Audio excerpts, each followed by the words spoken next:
The National Little League parent, our first mandatory parent meeting. This is really for you to get some more information about Petaluma National. I'm Andrew Peretti. I'm the president for 2009 season. And I'm just going to run through a bunch of information and give you guys an opportunity to ask some questions for your children for the season.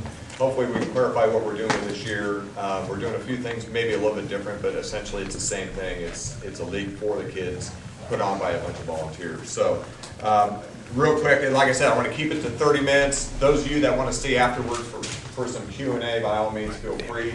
As people filter through, we'll try and cover some of the things in a redundant fashion so we don't miss anything. You know, look, I just want to start off with how Little League works. Most of us that have been involved with the league, we know how it works. It's children ages from 6 to 17 roughly playing together with 100% volunteers. All of us parents, right, Suzanne? Everyone that's in this town is in some way, shape, or form volunteer, whether it be in concessions or as parents, coaching, umpires. I have 2 kids in the program. Many of us have more than that, but you know, we're all in the same boat. You're just parents trying to give a good environment and a safe place for kids to learn and develop and build some character. So, you know, that's what we do. And it's 100% volunteers. So this year, we're going to really reach out to the parents and try and get everybody to volunteer to a larger degree than they have. You know, the 80-20 rule usually applies to volunteers, right? 20% of us are doing 80% of the work. If we get more people, it eases the burden and we don't have any burnout.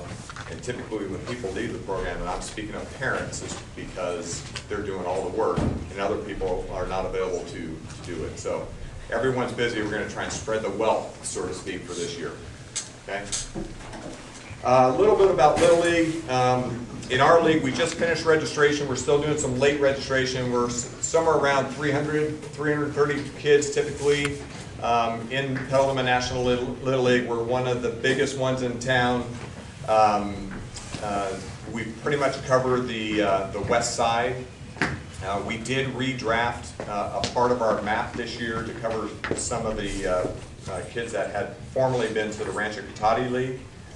There's only about 10 kids in there, but the district map is available on our website as well. But basically the website is our league. The Petaluma American League is the northeast side, and the Petaluma Valley is the southeast side as well.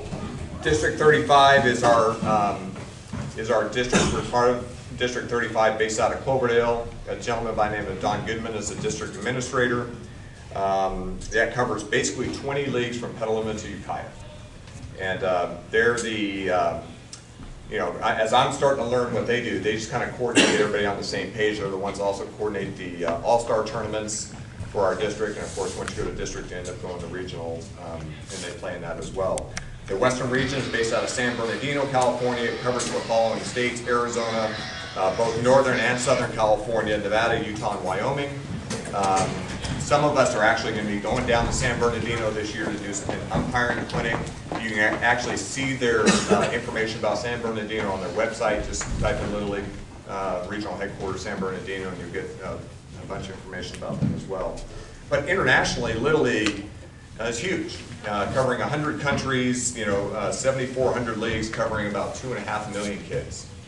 So we are just a small drop in the ocean of children that are around the world that are playing Little League, and I'm very proud to see, you know, where this league has come from the very beginning. Before I go further, I want to introduce some of the other folks that are here that are part of our board members. Nolan Lowry is our executive vice president.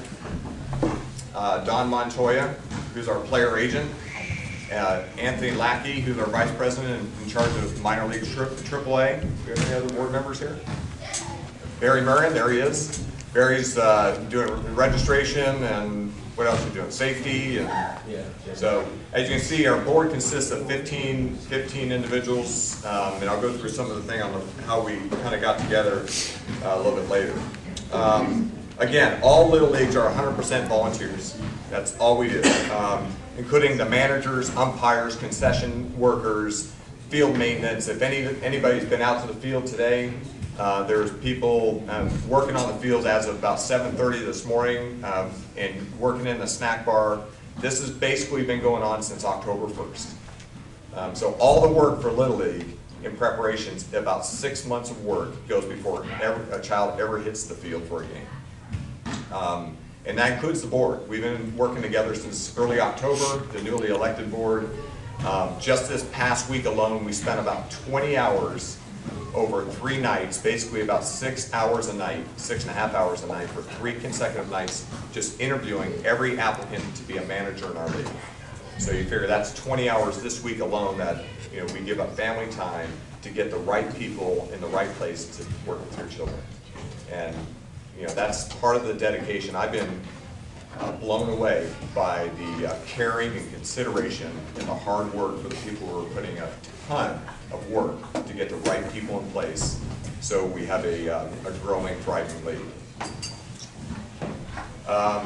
Just a little bit about our Constitution. This really just spells out the duties and responsibilities of the officers of the board, definition of membership, election procedures, meeting requirements such as quorums, etc. The local rules, this is a document that is specific to our league. We actually redraft that each year. The local rules, they expire annually at the end of the fiscal year and are renewed. I just was on the phone for a good part of the day yesterday with the district, going through a final few bullet points to have our local rules approved by the district. It actually gets sent down to San Bernardino and is filed. And this really just covers how we select our coaches, how we bring kids into league, and what order are they drafted, what are the rules of play, how we do all those things are bounded into our local rules. No part of the bylaws, local rules, or ground rules can conflict or supersede with any of the Little League rules, and these are international Little League rules, regulations, or policies. So they all need to be in concert with one another, but it's an opportunity for us to say, what do we want out of our league, specific to our league. But I think you'll see some uniformity across all the Little Leagues internationally. As I mentioned, the board elections each year. September 30th this year, we had a general meeting, which all of you could have attended if you were there. Some of you may have been there.